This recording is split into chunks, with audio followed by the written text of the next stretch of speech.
बिस्मिल्लाहिर्रहमानिर्रहीम। अस्सलामु अलैकुम दोस्तों।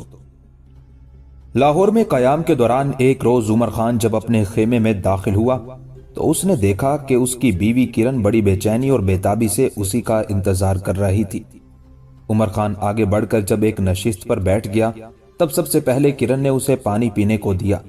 पानी पीने के बाद सुर्ख मट्टी का कोरा प्याला उमर खान ने जब किरण को थमाया तब प्याला पकड़कर किरण उसके करीब ही बैठ गई और कहने लगी, लाहौर शहर में क़याम किए हुए हमें इतने माह गुजर गए हैं, लेकिन कभी किसी एक मौके पर भी आपने मुझसे ये नहीं कहा कि मैं। इससे आगे किरण को खामोश हो जाना पड़ा, इसलिए कि मुस्कुराते हुए उमर खान बोल उठा, आगे तुम ये कहना चाहोगी कि मैं तुम्हें लाहौर शहर दिखाऊं? जवाब में किरण खिलखिलाकर हंसती और कहने लगी, आपका अंदाजा दुरुस्त है। क्या आपने किसी मौके पर भी मुझसे कहा कि किरण आओ मैं तुम्हें ये शहर दिखाता हूं? हालांकि जब मैं कंपल के साथ दिल्ली से रवाना हुई थी तो बेहद खुश थी कि हम दोनों बहनों को लाहौर देखने का मौका मिलेगा। कंपल की भी खुशी की कोई इंतहा ना थी। कंपल अभी अभी उठकर अपने खेमे की तरफ गई है। वो भी गिला और शिकवा कर रही थी कि आप और बहावलदीन ने कभी हम दोनों को अपने साथ ले जाकर शहर नहीं दिखाया। बस आप दोनों सुबह निकलते हैं, इचरा जाते हैं, वहां लश्करियों की तरबियत का जायजा लेते हैं और शाम से पहले घर लौट आते हैं। मेरे ख्याल में आप मुझे और कंपल को सिर्फ चंद बार ही अपने और बहावलदीन के साथ इचरा लेकर गए हैं। इसके अलावा आप यहाँ क़याम के दौरान कहीं नहीं लेकर गए, जबकि लश्कर में शामिल बहुत सी औरतें मुझसे मिलती रहती हैं और वो लाहौर के बहुत से मकामात का जिक्र करती हैं जो वो देख चुकी हैं और जो मकामात तारीखी हैसियत रखते हैं, देखने के काबिल है। यहाँ तक कहने के बाद किरण जब खामोश हुई तब लम्हा भर के लिए उमर खान ने मुस्कुराते हुए उसकी तरफ देखा, फिर कहने लगा, किरण, इससे पहले तुमने कभी अपनी इस ख्वाहिश का इजहार ही नहीं किया। अगर तुमने इजहार किया होता तो मैं यकीनन तुम्हें उसी रोज तुम्हारी ख्वाहिश के मुताबिक उन मकामात की तरफ ले जाता जिन्हें तुम देखना चाहती हो। आज तुमने चूंकि ऐसा कहा है, लिहाजा अभी सूरज गरूब होने में बहुत वक्त है। अभी इसी वक्त तुम्हें अपने साथ लेकर जाता हूँ और जिस जिस मकाम का तुम जिक्र करोगी वहां मैं तुम्हें लेकर जाऊंगा। पर ऐसा करते हैं कि पहले कंपल और बहावलदीन को बुलाते हैं ताकि। यहाँ तक कहने के बाद उमर खान को खामोश हो जाना पड़ा, इसलिए कि उसी लम्हे बहावलदीन और कंपल दोनों खेमे के दरवाजे पर नमूदार हुए। फिर बहावलदीन उमर खान को मुखातिब करके कहने लगा, उमर खान मेरे अजीज, तुम्हें हम दोनों को बुलाने की जहमत नहीं करना पड़ेगी। जो ही मैं तुम्हारे साथ इचरा से लौटकर अपने खेमे में दाखिल हुआ, बस कंपल का एक ही मुतालबा था कि गुज़िश्ता कई दिनों से हमने यहाँ क़याम कर रखा है और किसी भी एक मौके पर हमने इन दोनों बहनों को इनकी ख्वाहिश के मुताबिक शहर के तारीखी अहमियत के मकामात नहीं दिखाए। अब मैं कंपल को लेकर यहाँ आया हूँ, तुम दोनों मियाँ बीवी जो फैसला करोगे उसी के मुताबिक हम हरकत में आएंगे। उसके साथ ही बहावलदीन और कंपल आगे बढ़कर किरण और उमर खान के सामने बैठ गए। फिर उमर खान बहावलदीन की तरफ देखते हुए कहने लगा, बहावलदीन मेरे अजीज भाई, तुम्हारी आमद से पहले किरण भी इसी मौजू पर गुफ्तगू कर रही थी। गुफ्तगू नहीं बल्कि यूं कहो कि गिला और शिकवा कर रही थी कि मैं उसे लेकर कहीं बाहर नहीं निकलता। अब हम चारों इकट्ठे बैठे हैं। किरण का यह भी कहना है कि लश्कर में शामिल बहुत सी औरतें इन दोनों बहनों से शहर के कुछ ऐसे मकामात का जिक्र कर चुकी हैं जो तारीखी अहमियत रखते हैं और देखने के लायक हैं। चुनाचे चारों बैठकर फैसला करते हैं कि हमें कहाँ कहाँ जाना है। इसके बाद बग्गी का एहतमाम करते हैं और उन मकामात को देखने के लिए निकलते हैं। अगर हमने ऐसा ना किया तो बहावलदीन याद रखना, दिल्ली वापस जाकर यूं जानो किरण और कंपल का पूरी जिंदगी यही गिला और शिकवा रहेगा कि लाहौर शहर में क़याम के दौरान हमने। उमर खान को रुक जाना पड़ा, इसलिए कि बीच में मुस्कुराते हुए और बड़े प्यारे अंदाज में किरण बोल उठी थी, आप हमें हमारी ख्वाहिश के मुताबिक कोई मकाम दिखाएं या ना दिखाएं, लेकिन हम दोनों बहनें आपसे कोई शिकवा कोई गिला नहीं करेंगी। इस मामले में आप मुतमईन रहें। उस मौके पर उमर खान ने एक प्यार भरी निगाह किरण पर डाली, फिर कहने लगा, अच्छा पहले ये फैसला करें कि अभी थोड़ी देर तक हमने कहाँ कहाँ जाना है ताकि वहीं जाने का एहतमाम करें। उमर खान के उन अल्फाज के जवाब में बहावलदीन कहने लगा, पहले ये दोनों बहनें आपस में सलाह मशवरा कर लें, फिर जिन मकामात का जिक्र करेंगी उधर ही रवाना होंगे। बहावलदीन के उन अल्फाज पर किरण और कंपल दोनों खुश हो गई थी। फिर दोनों बाहम मशवरा करने लगी थी। उसके बाद जो मकामात उन्होंने देखने थे उनका इजहार उन्होंने उमर खान और बहावलदीन से किया। यूं चारों एक बग्गी में वो मकामात देखने के लिए निकले थे। सबसे पहले उन्होंने वो मसाजिद देखने का इरादा किया जो बहलोल लोदी ने लाहौर शहर में अपने पहले क़याम के दौरान तामीर कराई थी। ان میں سے پہلی مسجد مفتیاں تھی جو سلطان بہلول لودھی کے مفتی کمال الدین نے موجودہ چوک رنگ محل کے قریب کوچہ مفتیہ میں تعمیر کرائی تھی، جس میں دینی تعلیم کے لیے مدرسہ قائم کیا تھا، جس میں ان کی اولاد پشتوں تک مسلسل درس و تدریس میں مصروف رہی۔ اسی مسجد کی مشرقی دیوار کے ساتھ حویلی نواب میاں خان تعمیر ہوئی۔ اسی عہد میں یہ کھنڈر ہو گئی تو کنور نہال سنگھ کے داروغہ استبل دلاور خان نے اس کے صحن میں حویلی تعمیر کرنا شروع کی تو مسلمانوں کو ہوش آیا۔ مہاراجہ کھڑک سنگھ نے حویلی کی تعمیر بند کرائی اور مسلمانوں کو مسجد بنانے کی ترغیب دی۔ مفلوق الحال مسلمانوں نے چندہ جمع کر کے جو مسجد بنائی وہ ایک بارش برداشت نہ کر سکی اور بہہ گئی۔ بعد ازاں لاہور کے رئیس نواب عبد المجید خان نے اسے از سر نو پختہ تعمیر کرایا۔ اس مسجد کے بعد سلطان بہلول لودھی ہی کے دور کی تعمیر کی ہوئی دوسری مسجد کی طرف وہ چاروں گئے۔ یہ مسجد امیر ذوالفقار علی خان نے تعمیر کرائی تھی۔ یہ مسجد سطح زمین سے اس قدر گہری تھی کہ محسوس ہوتا تھا کہ اس کے بانی نے انفرادیت کے لیے زمین کو ایک منزل کھدوا کر اس کی بنیاد رکھی۔ لیکن یہ بھی ہو سکتا ہے کہ شاہ عالمی کے نزدیک کوچہ ڈوگراں کی سطح زمین ہی اتنی پست ہو کہ جس کا پانی جدید فلش سسٹم کی مانی زمین ہی میں غرق ہو جاتا ہو۔ یہ مسجد دیکھنے کے بعد وہ سلطان محمود غزنوی کے غلام ابو نجم ایاز کے تاریخی مزار کی طرف گئے۔ ایاز ایک نفیس طبع وفا شیار نوجوان تھا۔ بچپن ہی میں غلاموں کے ایک سوداگر نے اسے ترکستان سے لا کر غزنہ میں فروخت کیا اور سلطان محمود نے اسے خریدا۔ اپنی صلاحیتوں کے سبب وہ نہ صرف محمود غزنوی کا معتمد خاص بنا بلکہ سلطان محمود کی بہن بھی اس کی زوجیت میں داخل ہوئی۔ سلطان محمود غزنوی نے ہندوستان پر 17 کامیاب حملے کیے تو ان حملوں کے دوران اس نے ایاز کو لاہور کا حاکم مقرر کیا۔ اس وقت ایاز کی عمر 26 سال تھی۔ ایاز نے لاہور کو دوبارہ آباد کیا اور 22 سال تک لاہور کا گورنر رہ کر 70 برس کی عمر میں اس نے وفات پائی اور موجودہ چوک رنگ محل کے مقام پر ایک باغ میں اس کی تدفین ہوئی۔ اب مزار تو مسجد آباد ہے، البتہ باغ کے مقام پر تجارتی بازار قائم ہو چکے ہیں۔ یہ تینوں مقام دیکھنے کے بعد عمر خان اور بہاولدین کرن اور کمپل کو لے کر دوسرے مقامات کی طرف جانا چاہتے تھے کہ اتنے میں ایک طرف سے گھڑ سوار اپنے گھوڑے کو سر پر دوڑاتا ہوا بگی کے سامنے آیا۔ بگی کے سامنے آ کر اس نے اپنے گھوڑے کو روکا اور بگی روکنے کے لیے کہا۔ بگی رک گئی۔ کرن اور کمپل اندر ہی بیٹھی رہی۔ عمر خان اور بہاولدین نیچے اترے۔ گھڑ سوار عمر خان کے لشکر کا شاید کوئی چھوٹا سالار تھا۔ اس بنا پر عمر خان اسے پہچان چکا تھا۔ اس کے قریب جا کر تشویش بھرے انداز میں عمر خان نے اسے مخاطب کیا۔ کیا بات ہے، خیریت تو ہے؟ اس پر فکر مندی میں وہ چھوٹا سالار عمر خان کو مخاطب کر کے کہنے لگا، آپ کا دست راست علی خان زخمی ہوا ہے، اس لیے کہ اس سالار کو رک جانا پڑا کیونکہ عمر خان چونکنے کے انداز میں اسے مخاطب کر کے کہنے لگا، کیا ہوا علی خان کو اور وہ کیسے زخمی ہوا؟ اس پر آنے والا وہ سوار پھر بولا اور کہنے لگا، اچرا کے نواحی میدانوں میں گھڑ دوڑ کے دوران علی خان نے اچانک اپنے گھوڑے کو روکا۔ جب اس نے اترنا چاہا تو اس کا پاؤں رکاب میں پھنس گیا۔ اس پر گھوڑا بھدک کر بھاگ کھڑا ہوا۔ علی خان کا پاؤں چونکہ رکاب میں پھنس چکا تھا لہٰذا وہ گھوڑے پر دوبارہ سوار نہ ہو سکا اور دور تک گھوڑا اسے گھسیٹتا چلا گیا۔ میں اس کو زخمی حالت میں دیکھتے ہی آپ کی طرف بھاگ آیا۔ میرے خیال میں اب تک اسے پڑاؤ کی طرف لا کر اس کے زخموں کا معائنہ کرنے کے لیے کہا گیا ہوگا۔ یہ خبر سن کر عمر خان اور بہاولدین ایک دوسرے کی طرف دیکھتے ہوئے بگی کی طرف بھاگے۔ پھر بگی میں بیٹھے آنے والے سالار کو مخاطب کرتے ہوئے عمر خان کہنے لگا، تم چلو، ہم تمہارے پیچھے پڑاؤ کی طرف آ رہے ہیں۔ اس پر اس سوار نے اپنے گھوڑے کو موڑا اور ایڑ لگا کر سر پر دوڑا دیا۔ اس موقع پر کرن عمر خان کو مخاطب کر کے کہنے لگی، کیا ہوا؟ آپ نے بگی کو کیوں روک دیا اور کون آیا تھا؟ اس پر عمر خان نے کرن اور کمپل دونوں کو علی خان کے حادثے سے آگاہ کیا۔ اس پر دونوں بہنیں پریشان ہو گئی تھی اور انہوں نے بھی اپنی اس خواہش کا اظہار کیا کہ جلد از جلد پڑاؤ کا رخ کرنا چاہیے۔ چنانچہ بگی پڑاؤ کا رخ کر رہی تھی۔ جب وہ پڑاؤ میں داخل ہوئے تو ایک جگہ علی خان کو شامیانے میں رکھا گیا تھا۔ سلطان بہلول لودھی کے علاوہ بہت سے سالار وہاں جمع تھے۔ علی خان کی بیوی بھی وہاں بیٹھی رو رہی تھی اور طبیب علی خان کے زخموں کا جائزہ لے رہا تھا۔ جب عمر خان اور بہاولدین کرن اور کمپل کے ساتھ وہاں آئے تب علی خان کے چہرے پر دونوں کو دیکھتے ہوئے ہلکا سا تبسم نمودار ہوا تھا۔ اس موقع پر لشکر میں شامل بہت سی عورتیں بڑی فکر مندی میں اس جگہ ایک طرف جمع ہو گئی تھی۔ کرن اور کمپل بھی ان میں جا کھڑی ہوئی تھی۔ عمر خان اور بہاولدین نے پہلے سلطان سے سلام کیا۔ سلطان نے خوشگوار انداز میں جب سلام کا جواب دیا تب عمر خان گھٹنوں کے بل زمین پر بیٹھ گیا۔ اس کی طرف دیکھتے ہوئے بہاولدین بھی اس کے پہلو میں ہو بیٹھا تھا۔ پھر عمر خان نے اپنا ہاتھ علی خان کے سر پر پھیرا، کہنے لگا، علی خان کیا ہوا میرے بھائی؟ پہلے تو تمہیں کبھی ایسی غفلت کرنے کا موقع نہیں ملا تھا۔ تم نے کیا کیا؟ پہلے تم ہمارے ساتھ گھڑ دوڑ کرتے تھے، پھر آج شام سے پہلے تمہیں گھڑ دوڑ کا خیال کیسے آ گیا؟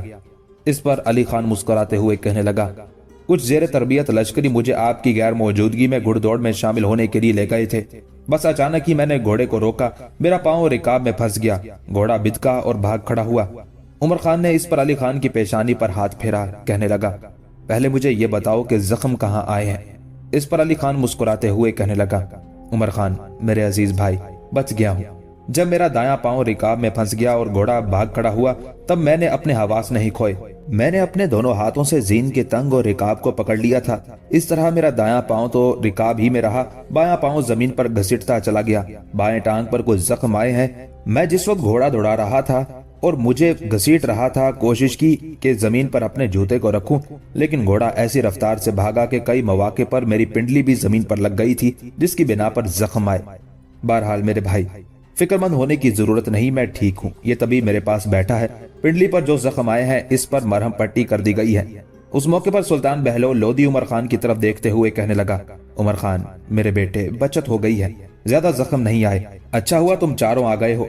देखो, बाकी सब की निस्बत अली खान को तुम दोनों की तवज्जो की ज्यादा जरूरत है, इसलिए कि अली खान तुम दोनों के अलावा मुबारिस खान से मानूस है। इस मौके पर मुबारिस खान भी अली खान के करीब ही बैठा हुआ था, परेशान और फिक्रमंद था। उसके साथ ही अली खान को उसके खेमे की तरफ ले जाने का कहकर सुल्तान बहलोल लोदी वहां से हट गया था। उस मौके पर उमर खान की निगाह जब करीब बैठी अली खान की बीवी पर पड़ी जो रो रही थी, तब उमर खान बड़ा मुतासिर हुआ। एक गहरी निगाह उस पर डाली, फिर अपना हाथ उसके सर पर रखते हुए कहने लगा, मेरी बहन, तू रोती क्यों है? अली खान बिल्कुल ठीक है। देख, तेरे इर्द गिर्द तेरे कितने भाई खड़े हैं। अली खान कोई अकेला तो नहीं है। तुझे रोने और फिक्रमंद होने की जरूरत नहीं है। अली खान बड़ा बाहिम्मत जवान है मेरी बहन, रो नहीं। तुम्हारा रोना हमारे लिए तकलीफ और दुख का बायस बनता है। उमर खान के उन अल्फाज पर अली खान की बीवी ने तशक्कुर आमेज अंदाज में एक निगाह उमर खान पर डाली, फिर उसने अपने आप को संभाल लिया। उस मौके पर उमर खान उठा। उसने चाहा कि आगे बढ़कर अली खान को उठाए और उसको उसके खेमे की तरफ ले जाए कि दो तीन लश्करी एकदम आड़े आ गए और उनमें से एक उमर खान को मुखातिब करके कहने लगा, अमीर, आपके इस कदर साथी, आपके इस कदर लश्करी आपके सामने खड़े हैं। उन सब की मौजूदगी में अगर आप खुद मोहतरम अली खान को उठाकर उनके खेमे की तरफ ले जाएंगे तो मेरे ख्याल में यह मामला हम सब के लिए बड़ी बेइज्जती और बेहमियती का है। उसके साथ ही दो नौजवान आगे बढ़े। उन्होंने अली खान को उठा लिया, फिर उसके खेमे की तरफ ले जा रहे थे। अली खान को उसके खेमे में बिस्तर पर लिटा दिया गया। उसकी बीवी उसके करीब ही बैठ गई। बाकी सब लोग अपने अपने खेमों में चले गए। सूरज जब गरूब होने के लिए झुक गया था, उमर खान, बहावलदीन, मुबारिस खान और उन तीनों की बीवियां भी उनके पास वहां बैठ गई थी। सब अली खान की बीवी को तसल्ली दे रहे थे। रात गए तक सब अली खान के खेमे में रहे। खाना भी वहीं सब ने इकट्ठे खाया। उसके बाद सब अपने अपने खेमे की तरफ हो लिए थे। चंद रोज तक अली खान की पिंडली के जख्म ठीक हो गए। उसके बाद वो दोबारा इचरा के मैदानों में लश्कर की तरबियत में अमली हिस्सा लेने लगा था। लाहौर ही में कयाम के दौरान एक रोज उमर खान और किरण दोनों मियाँ बीवी अपने खेमे में बैठे बाहम गुफ्तगू कर रहे थे कि खेमे के दरवाजे पर प्रताप राय के वही दो हरकारे नमूदार हुए जिन्होंने उससे पहले कराए के दो कातिलों कोलाब सिंह और नरनौल सिंह से मुतालिक उमर खान को तफसील बताई थी, और जो नरनौल और कोलाब के दहली में दाखिल होने के साथ ही उनका ताक़ुब करते हुए उनके साथ आए थे, तो दहली में उनकी आमद की इतला उमर खान को हुई थी। दोनों हरकारे जब उमर खान के खेमे के दरवाजे पर आए तब उन्हें देखते हुए किरण परेशान हो गई थी और धीमे से लहजे में अपने पहलू में बैठे उमर खान को मुखातिब करके कहने लगी, इन दोनों हरकारों का यूं हमारे पास आना किसी इल्लत के बगैर नहीं है। अल्लाह करे ये कोई बुरी नहीं अच्छी खबर लेकर आए हों। उन दोनों हरकारों को देखते ही उमर खान अपनी जगह पर उठ खड़ा हुआ। उन दोनों को अंदर आने के लिए कहा। हरकारे आगे बढ़े। पुरजोश अंदाज में दोनों ने बारी बारी उमर खान से मुसाफा किया। उसके बाद वो उमर खान के कहने पर उसके सामने बैठ गए थे। यहाँ तक कि उमर खान ने उन दोनों को मुखातिब किया, अब कहो तुम क्या पैगाम लेकर आए हो। इस पर उन दो में से एक उमर खान की तरफ देखते हुए कहने लगा, मोहतरम उमर खान, हमने नरसिंह के कातिलों का पता लगा लिया है। उस हरकारे के उन अल्फाज पर किरण चौंकी थी। हरकारे को मुखातिब करके कुछ पूछना ही चाहती थी कि उससे पहले उमर खान बोल उठा, कातिल कौन है? हरकारे ने अपने होंठों पर जबान फेरी, फिर कहने लगा, नरसिंह का कातिल दहली के अनाज के ताजर बसत सिंह का बेटा भेर सिंह है। आप जानते हैं जिन दिनों नरसिंह का कत्ल हुआ था तो उसके कत्ल के बाद भेर सिंह को दहली में नहीं देखा गया था। उस मौके पर हमने भेर सिंह पर शक किया था, लेकिन भेर सिंह से इस सिलसिले में बात इसलिए ना हो सकी कि भेर सिंह दहली में था ही नहीं। जब आप लोग दहली से लाहौर की तरफ आए तब मोहतरम प्रताप राय ने हम दोनों को दहली भेजा ताकि आप और किरण बहावलदीन और कंबल की खैरियत जानकर उन्हें आगाह करें, इसलिए कि उस वक्त तक हमारे यहाँ ये खबर नहीं पहुंची थी कि सुल्तान बहलोल लोदी अपने लश्कर को लेकर लाहौर की तरफ गया है और आप चारों भी लश्कर में शामिल हैं। ہم چونکہ نرسنگ کی حویلی کی چابی لے کر آئے تھے، لہٰذا ہم دونوں نے دہلی پہنچ کر اسی حویلی میں قیام کیا۔ وہاں قیام کے دوران ایک روز ہم یوں ہی اناج کے بازار کی طرف گئے، جہاں بھیر سنگھ کے باپ بسنت سنگھ کی بہت سی دکانیں ہیں۔ وہاں ہم نے بسنت سنگھ کے ساتھ بھیر سنگھ اور کچھ جوانوں کو دیکھا۔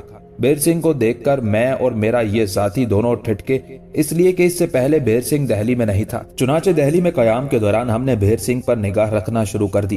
میرے خیال میں بھیر سنگھ کو جب یہ خبر ہوئی کہ آپ لشکر میں شامل ہو کر لاہور کی طرف آ گئے ہیں، تبھی وہ کہیں سے نکل کر دہلی میں داخل ہوا۔ اب میں اور میرے ساتھی نے روز اناج کے بازار جانا شروع کیا۔ بسنت سنگھ اور اس کے بیٹے بھیر سنگھ اور اس کے ساتھیوں پر نگاہ رکھتے تھے۔ ایک روز بھیر سنگھ اپنے کچھ ساتھیوں کے ساتھ دہلی سے نکلا۔ میں اور میرا یہ ساتھی بھی اس کے پیچھے ہو لیے، تعاقب شروع کر دیا، یہاں تک کہ بھیر سنگھ اپنے ان ساتھیوں کے ساتھ اجمیر پہنچا۔ ہم نے بھی وہاں قیام کر لیا۔ ہمارا قیام وہاں ایک سرائے میں تھا۔ ہم نے دیکھا بھیر سنگھ نے ایک حویلی میں قیام کیا تھا، اس کے ساتھ جو اس کے ساتھی تھے انہوں نے بھی اسی حویلی میں قیام کر لیا تھا۔ اس ساری کارروائی سے ہم نے اندازہ لگایا تھا کہ نرسنگھ کا قتل اسی بھیر سنگھ نے کیا تھا۔ قتل کے بعد یہ بھاگ کر اجمیر چلا گیا، اور جب اسے یہ خبر ہوئی کہ آپ اور بہاولدین اور آپ کے دوسرے ساتھی سلطان بہلول لودھی کے ساتھ دہلی سے نکل کر لاہور کی طرف چلے گئے ہیں، تب وہ بھی دہلی میں اپنے باپ کے پاس چلا گیا۔ چند ماہ وہاں رہا ہوگا، اس کے بعد احتیاطاً اپنے ساتھیوں کے ساتھ اجمیر کی طرف روانہ ہو گیا۔ بہرحال اجمیر میں جس جگہ اس نے قیام کیا ہے وہ جگہ ہم نے دیکھ لی ہے۔ اس موقع پر کرن غصے اور غضبناکی میں بول اٹھی، اگر ہمارے بھائی کو بھیر سنگھ نے قتل کیا ہے تو بھیر سنگھ بھی پھر زیادہ دن اس زمین پر چل پھر نہیں سکے گا۔ کرن کو خاموش ہو جانا پڑا، اس لیے کہ ایک بار پھر عمر خان دوسرے ہرکارے کو مخاطب کر کے کہنے لگا، تم ذرا 2 خیمے چھوڑ کر تیسرے خیمے کی طرف جاؤ، وہاں بہاولدین ہے، اسے بلا کر لاؤ۔ اس پر دوسرا ہرکارہ اٹھا اور باہر نکل گیا تھا۔ اس کے جانے کے بعد پہلے ہرکارے کو مخاطب کرتے ہوئے عمر خان نے پھر پوچھ لیا، یہ بتاؤ جس وقت بھیر سنگھ دہلی سے نکلا تھا، اجمیر کی طرف روانہ ہوا تھا اور تم دونوں نے تعاقب کیا تھا، اس وقت بھیر سنگھ کے ساتھ اس کے کتنے ساتھی تھے؟ اس وقت اس کے ساتھ 4 ساتھی تھے۔ عمر خان کی طرف غور سے دیکھتے ہوئے اس ہرکارے نے جواب دیا تھا۔ یہ ساری تفصیل جان کر عمر خان گہری سوچوں میں کھو گیا تھا۔ دوسری طرف کرن بھی جہاں اداس اور افسردہ تھی، وہاں اس کی آنکھوں، اس کے چہرے پر غصے اور غضبناکی کے اثرات بھی تھے۔ اسی لمحے خیمے میں دوسرے ہرکارے کے ساتھ بہاولدین اور کمپل داخل ہوئے تھے۔ دونوں میاں بیوی آگے بڑھ کر کرن اور عمر خان کے پاس بیٹھ گئے۔ پھر اب تک جو ہرکاروں کے ساتھ گفتگو ہوئی تھی اس کی تفصیل عمر خان نے بہاولدین اور کمپل سے کہہ دی تھی۔ یہ تفصیل جان کر کمپل بھی غصے اور غضبناکی کا اظہار کر رہی تھی۔ دوسری طرف بہاولدین کے چہرے پر بھی خفگی اور غصے کے آثار نمودار ہو گئے تھے۔ اس پر ان دونوں ہرکاروں کی طرف دیکھتے ہوئے عمر خان کہنے لگا، میرے عزیز ساتھیوں، آنے والی شب کو تم لشکر میں قیام اور آرام کرو، اگلے روز صبح یہاں سے اجمیر کی طرف روانہ ہو جاؤ، وہاں اسی سرائے میں قیام کرو جس سرائے میں تم دونوں نے اجمیر میں بھیر سنگھ کا تعاقب کرتے ہوئے قیام کیا تھا۔ ان قریب ہمارا لشکر بھی یہاں سے کوچ کرے گا، اور کوچ سے پہلے میں سلطان سے بات کروں گا۔ ہم بھی اجمیر سے ہوتے ہوئے دہلی کا رخ کریں گے، اور پھر میں دیکھوں گا کہ نرسنگھ کو قتل کرنے کے بعد یہ بھیر سنگھ کب تک ہماری نگاہوں سے چھپتا پھرتا ہے، کب تک اپنی جان بچاتا ہے۔ اس کے ساتھ ہی بہاولدین اور عمر خان دونوں نے پہلے ان ہرکاروں کی رہائش اور ان کے کھانے کا اہتمام کیا، پھر چاروں عمر خان کے خیمے ہی میں بیٹھ کر اپنے مستقبل کی منصوبہ بندی سے متعلق گفتگو کرنے لگے تھے۔ سلطان بہلول لودھی نے چونکہ لگاتار 2 سال تک لاہور میں قیام کیا تھا، لہٰذا لاہور میں اس کے قیام کے دوران 2 بڑی تبدیلیاں رونما ہوئی۔ پہلی تبدیلی یہ کہ گوالیار کا راجہ مان سنگھ فوت ہو گیا، اس کی جگہ اس کا بیٹا گوالیار کا راجہ بنا، اور راجہ مان سنگھ کے اس بیٹے نے پرپرزے نکالتے ہوئے مسلمانوں پر ترک و تاز کر کے اپنے لیے فوائد حاصل کرنے شروع کر دیے تھے۔ دراصل 2 سال کے اس عرصے میں مان سنگھ نے اپنی عسکری طاقت و قوت میں بے پناہ اضافہ کر دیا تھا۔ اسے کوئی کارروائی کرنے کا موقع نہ ملا اور موت نے اسے دبوچ لیا۔ چنانچہ اس کے ادھورے کام کی تکمیل مزید اس کے بیٹے نے کرنی شروع کی، اور مسلمانوں پر مظالم کے علاوہ اس نے بہلول لودھی کے علاقوں پر بھی دست درازی شروع کر دی تھی۔ دوسری تبدیلی جو ہوئی وہ جونپور کے سابق حکمران حسین شرکی کی طرف سے تھی۔ حسین شرکی کو اس سے پہلے سلطان بہلول لودھی نے بدترین شکست دی تھی اور اس کے مرکزی شہر جونپور پر قبضہ کر لیا تھا۔ جونپور پر بہلول لودھی نے اپنے بیٹے کو حاکم مقرر کیا تھا، اور اس سے ملحقہ علاقے کو جسے کالپی کہتے تھے، وہاں اس نے اپنے پوتے اعظم ہمایوں کو حاکم مقرر کیا تھا۔ اعظم ہمایوں اور بہلول لودھی کا بیٹا بس اپنے اپنے علاقوں پر حکومت کرتے رہے، ارد گرد انہوں نے نگہداری سے کام نہ لیا۔ چنانچہ ان کی اس غفلت سے فائدہ اٹھاتے ہوئے حسین شرکی نے نواحی علاقوں میں ترک و تاز کرتے ہوئے لشکری بھرتی کرنے شروع کیے، اور اس 2 سال کے عرصے میں اس نے اپنے ارد گرد ایک بہت بڑا لشکر تیار کر لیا تھا۔ یہ لشکر تیار کرنے کے بعد حسین شرکی آندھی اور طوفان کی طرح حرکت میں آیا۔ پہلے جونپور پر حملہ آور ہوا۔ جونپور میں جو بہلول لودھی کا محافظ لشکر تھا اسے حسین شرکی نے کاٹ کر رکھ دیا، اور اپنی جان بچا کر بہلول لودھی کا بیٹا دہلی کی طرف بھاگ گیا۔ इस तरह जौनपुर पर हुसैन शर्की ने दोबारा कब्जा कर लिया था। जौनपुर पर कब्जा करने से हुसैन शर्की के हौसले बुलंद हो गए थे। इस तरह उसके लश्करियों के हौसले भी जवान हो गए थे। जौनपुर का नज्म व नस्क दुरुस्त करने के बाद हुसैन शर्की फिर निकला, कालपी की तरफ बढ़ा। कालपी में उसका टकराव बहलोल लोदी के पोते आजम हमायूं से हुआ। आजम हमायूं जंग का वसी तजर्बा रखता था, जंगजू और दलेर भी था, लेकिन हुसैन शर्की ने आगे बढ़कर आजम हमायूं को भी बदतरीन शिकस्त दी और कालपी उससे खाली करा लिया। इस तरह जौनपुर के बाद हुसैन शर्की कालपी पर भी काबिज हो गया था। यूं अपने सारे इलाकों पर कब्जा करने के बाद हुसैन शर्की ने पहले से भी ज्यादा ताकत और कुव्वत हासिल कर ली थी। सुल्तान बहलोल लोदी तो खुद लश्कर के साथ लाहौर में पड़ा हुआ था। उसकी गैर मौजूदगी में सल्तनत का नज्म व नस्क ईसा खान चला रहा था, जो दिल्ली में कायम रखता था। ईसा खान को जब खबर हुई कि जहां ग्वालियर के नए राजा ने पुर्जे निकालने शुरू कर दिए हैं, वहां हुसैन शर्की ने भी दोबारा अपने सारे इलाकों पर कब्जा करके फिर से ताकत और कुव्वत हासिल कर ली है। और उसके इलाके में जिस कदर बहलोल लोदी की सिपाह थी, सबको उसने मौत के घाट उतार दिया है। उन हालात में ईसा खान खुद तो लश्कर के एक हिस्से के साथ दिल्ली ही में कायम किए रहा। लश्कर का एक हिस्सा उसने सुल्तान के बेटे बारबक के हवाले किया और उसे हुक्म दिया कि वो आगे बढ़कर हुसैन शर्की की राह रोके। एक और लश्कर उसने दूसरे सालार दरिया खान के हवाले किया और उसके जिम्मे यह काम लगाया कि वो ग्वालियर के नए राजा पर जरब लगाए, जिसने तख्त नशीन होने के बाद सुल्तान बहलोल लोदी के इलाकों के अंदर तुर्कोताज करना शुरू कर दी थी। जहां तक राजा मान सिंह के बेटे का ताल्लुक था, तो बहलोल लोदी का सालार दरिया खान लोदी बड़ी बर्क रफ्तारी से उसकी तरफ बढ़ा था। मोरखीन लिखते हैं कि दोनों के दरमियान होलनाक तसादुम हुआ, जिसके नतीजे में दरिया खान लोदी ने राजा मान सिंह के बेटे को शिकस्त दी। उस शिकस्त के नतीजे में राजा मान सिंह के बेटे ने 12 हाथी और 2 लाख की रकम बतौर नजर पेश की। साथ ही फर्मा बरदारी इख्तियार की और हर साल सुल्तान बहलोल लोदी की खिदमत में खिराज अदा करने का वादा भी किया। दूसरी तरफ जब हुसैन शर्की के मुकाबले में बहलोल लोदी का बेटा बारबक खान गया, तो यहाँ भी सख्त टकराव हुआ। इस टकराव के नतीजे में हुसैन शर्की ने बहलोल लोदी के बेटे बारबक को बदतरीन शिकस्त दी। ये बड़ी इबरत खेज शिकस्त थी। इस शिकस्त के नतीजे में जहां बारबक के लश्कर का एक बड़ा हिस्सा तहे तैग कर दिया गया, वहां बारबक के पड़ाव में जिस कदर खुराक और जंग का सामान था, उस पर हुसैन शर्की ने कब्जा कर लिया था।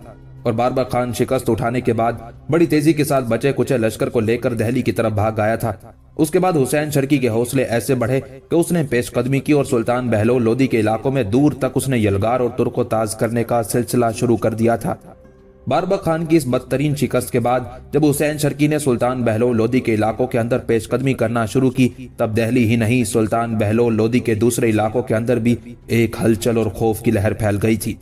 इन हालात में तेज रफ्तार कासिद सूरत हाल से आगाह करने के लिए लाहौर में बहलोल लोदी की तरफ रवाना कर दिए गए थे। एक रोज किरण और कंपल दोनों बहनें खेमे के अंदर किसी मौजू पर गुफ्तगू कर रही थी। यह खेमा उमर खान और किरण का था। अचानक खेमे में उमर खान और बहावलदीन दोनों दाखिल हुए।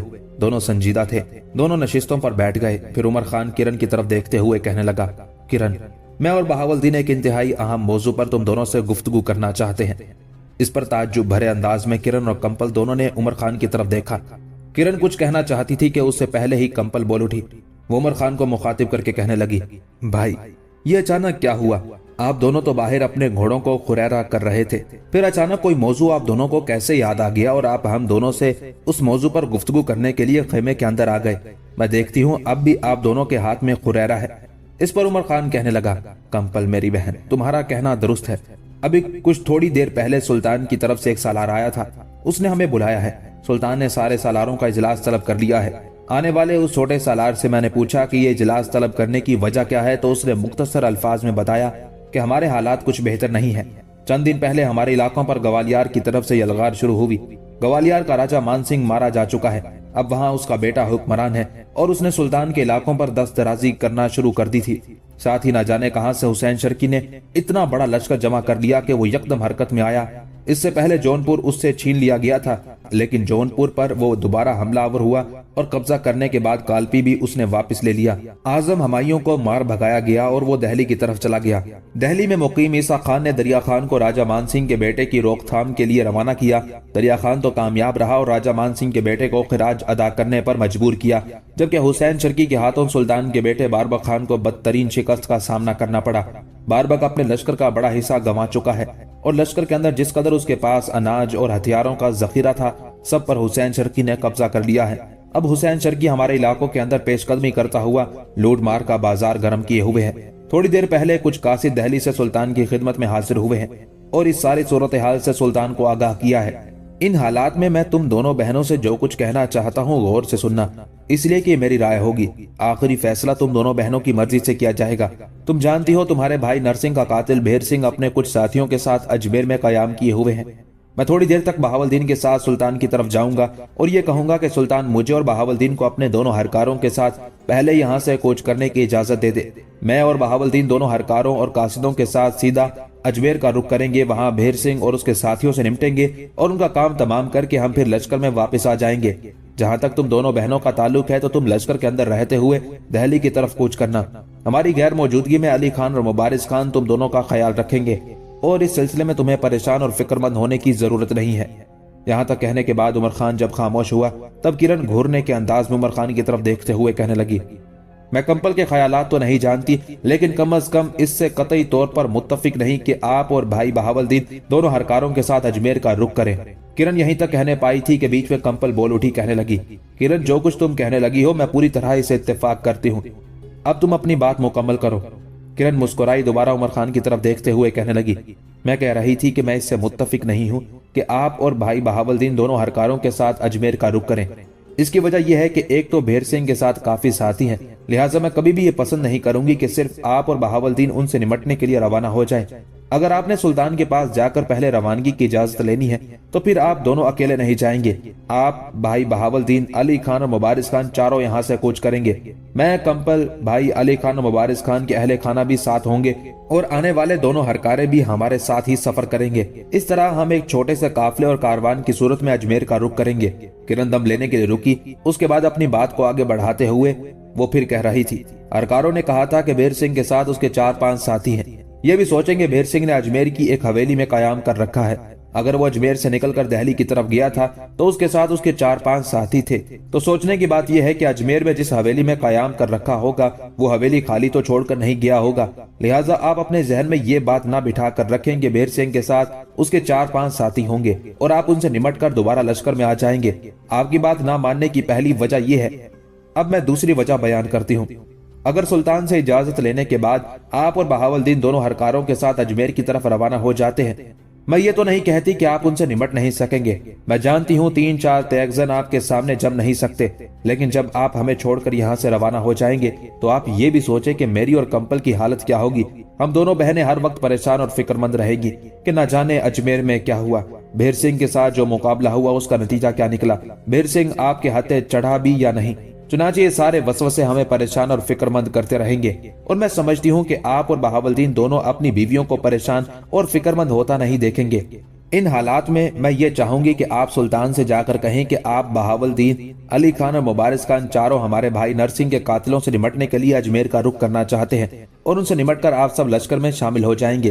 दिल्ली के जो हालात आपने बयान किए हैं वो वाकई संजीदा हैं। अगर जौनपुर पर हुसैन शर्की ने दोबारा कब्जा कर लिया है और वहां से उसने सुल्तान बहलोल लोदी के बेटे को निकाल बाहर किया है और कालपी पर भी कब्जा करके आजम हमायूं को भी उसने मार भगाया है, तो मैं समझती हूँ कि ये सुल्तान हुसैन शर्की की 2 शानदार कामयाबियां हैं और इन कामयाबियों को सामने रखते हुए यकीनन वो हमारे इलाकों में दूर तक यलगार, तुर्को-ताज और पेशकदमी करेगा और लूट मार का सिलसिला जारी रखते हुए अपने लिए फवायद हासिल करने की कोशिश करेगा।